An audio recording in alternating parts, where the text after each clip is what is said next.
তুমি নিজের মোটিভেশন হবা, তোমাকে মোটিভেট তোমাকে নিজেকেই করতে হবে। আমি তোমাকে কয়দিন এসে গাইডলাইন দিব বলো তো? প্রতিদিন এসে গাইডলাইন দিয়ে বলতে পারবো যে না মোটিভেটেড থাকো বললেও তুমি হয়তো মোটিভেটেড থাকবে না, এক দুবার মোটিভেটেড হবা, প্রত্যেকদিন কিন্তু মোটিভেটেড থাকবে না।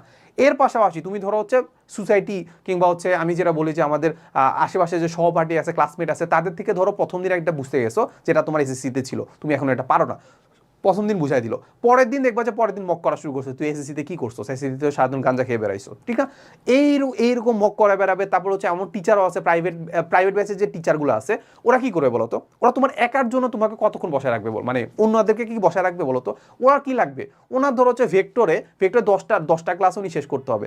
তোমাকে যদি বুঝাইতে হয় যে ভেক্টর জিনিসটা কি, কিংবা এই লাইনটা কি, সরল রেখাটা কি, এটা কি ধারক রেখা, এইসব জিনিস তোমাকে যদি বুঝাইতে যায়, যেগুলো তোমার এসএসসিতে বুঝে আসা উচিত ছিল, এগুলো বুঝাইতে গেলে তো 10টা ক্লাসে থেকে 20টা ক্লাস লাগবে। এটা তার ক্ষতি না? সেটা চাইবে?